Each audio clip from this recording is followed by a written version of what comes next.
تعال اكلمك على امام عاشور. امام في حاجه ليها علاقه بيه، وامام في حاجه ليها علاقه باداره النادي. امام عاشور زي ما شفنا كلنا امبارح باين قوي ان امام نازل لاوي بوزه ومكشر وما سلمش على طاهر.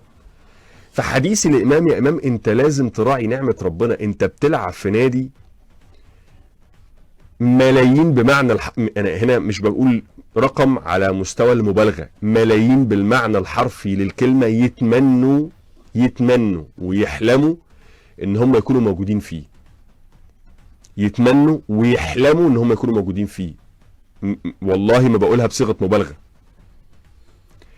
يتمنوا يلبسوا الفانيلا الحمراء على مستوى حتى ان هم بيحققوا حلم طفولتهم، مش بس بقى كمان يكونوا موجودين في النادي ده ويكون شغلهم وبيكسبوا منه ملايين، لا ده هو لو قلت لحد بيحب الكوره واهلاوي وبيحلم بالكوره وبيعشق الكوره تعال العب في الاهلي ومش هتاخد ولا مليم، هقول لك حاضر، ده ندفع فلوس. ما بالك بقى انت ربنا كرمك ان انت موجود في الاهلي وواحد من نجوم الاهلي وكمان بتكسب من شغلك ده ملايين.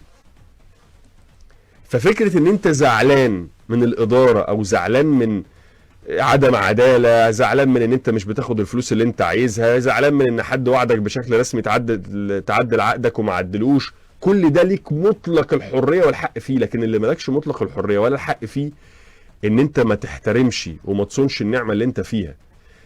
لان انت طالما نزلت الملعب وقابلت ان انت تبقى موجود في سكور شيت، يبقى لازم تنزل تهين نفسك في الملعب عشان خاطر الجمهور بتاع الاهلي. لان جمهور الاهلي ده انا اسف يعني جزمته فوق دماغ اي لعيب واجعص لعيب، لان الجمهور ده هو انقى شيء في منظومه الكوره، لانه الوحيد اللي بيجري بالمشوار وبيدفع فلوس من جيبه وبيحرق في دمه عشان خاطر النادي ومش كسبان تعريفه. بالعكس ده في منهم اللي ممكن بيمرض ويعيط ويبكي وينام مخنوق وقرفان ويروح شغله تاني يوم متنكد لمجرد انه الاهلي خسر. فما يليقش ولا يصح ولا ينفع ولا مقبول ان انت تبقى نازل ما مش بتسلم على زميلك ونازل قلب وشك ومكشر وبتلعب باحساس تدينا احساس كلنا اكنك عايز الفرقه تخسر عشان تقول انا صح انا كنت نجم الفرقه. فده امام.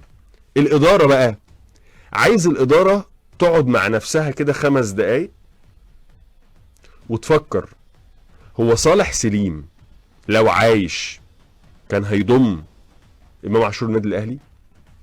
الاداره يسالوا كده كل واحد فيهم من مجلس الاداره يسال 100 اهلاوي حواليه، 20 اهلاوي حواليه، يشوف هم ال20 مجمعين ان امام عاشور كان صفقه انتقاله بعد ما تجاوز وشتم وتطاول على رموز الاهلي، هل مدرسه الاهلي كانت تقبل ان امام يخش الاهلي؟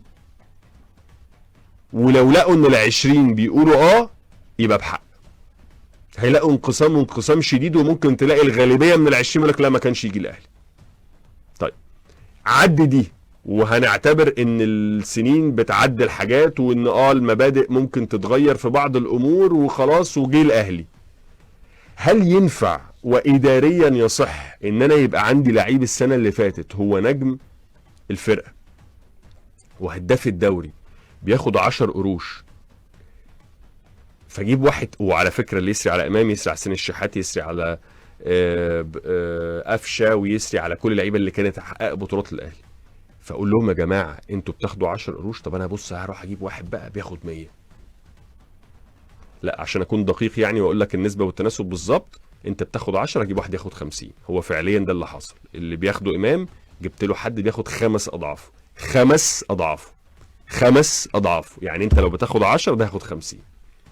هل دي ممارسه اداريه سليمه؟ طب بلاش، رحت جبت الناس اللي هتاخد ارقام مهوله دي، فجاي اجدد بقى مع الناس اللي اوريدي عملت، يعني دول انا جايبهم بارقام مهوله ولسه ما عملوش اي حاجه، انا جايبهم بس عشان المفروض يعملوا. فالاولى ان اللي عامل بقى ده يستحق تقدير اكتر لانه عمل خلاص، ده اثبت جدارته، مش لسه هيجربه او مش لسه هختبره. فجيت لرامي ربيعه لا لا يا رامي لا مش هتاخد فلوس اللي انت عايزها يا حبيبي، الفلوس الكتير دي للناس التانية، ما عايز تفضل اتفضل. فمشي رامي ربيعه. اكرم توفيق لا والله يا اكرم لا، مش لا مش مسموح للناس ولاد النادي واللي عملوا بطولات في النادي، لا مش هياخدوا فلوس كتير. اللي هياخد فلوس كتير بس اللي هنجيبه ونعمل بيه بروباجندا ونبقى خطفنا حد من النادي وجبنا حد من بره وبتاع، دول اللي هياخدوا فلوس كتير. لكن انت ولاد النادي اللي عملوا بطولات لا مش هيديهم فلوس كتير، فيمشي اكرم. فينتهي الاهلي الى ايه؟ انه يجيب صفقات بملايين، ملايين يعني ملايين. يتبادر الى ذهنك ملف، هو مين اللي هيحاسب على الملايين دي؟ مش ملايين، ده مين اللي هيحاسب على المليار، قرب المليار جنيه ده، على مئات الملايين دي، مين اللي هيحاسب عليها؟ هتقول لي هم فين؟ هقول لك هو العش فين؟ هو هادي رياض فين؟ هو عمرو الجزار فين؟ هو احمد عيد بيعمل ايه؟ هو كاموتش فين يا جماعه؟ الاسطوره والنفاسه اللي جه في يناير. انت متخيل انا جبت لك 5 اسماء ل5 لعيبه انت جبتهم في يناير؟ قول العش كالسنه اللي فاتت. هادي رياض، عمرو الجزار، احمد عيد، كاموتش، انت اصلا ما بتشوفهمش ودفعت فيهم ملايين في مقابل لعيبه كباتن فرقه، روح، قلب، شخصيه، بطولات، تاريخ، رصيد، كل حاجه. قلت لهم توكلوا على الله ويمشوا وما اديتلهمش الفلوس اللي هم عايزينها. طب ما انت بدل ما تروح تجيب فلان الفلاني ب 70 مليون جنيه من ناديه وبعدين تديله هو، يا عم هتديله 2 جنيه ونص، طب ما انت كنت توفر ال 60 70 دول اديتهم للعيبه اللي موجوده عندك على طول، بدل ما تروح، ما هم عقدهم معاك، ما كنتش هتروح تشتريهم. فاللي دفعته هنا بالشراء كنت تديه للعيبه دي.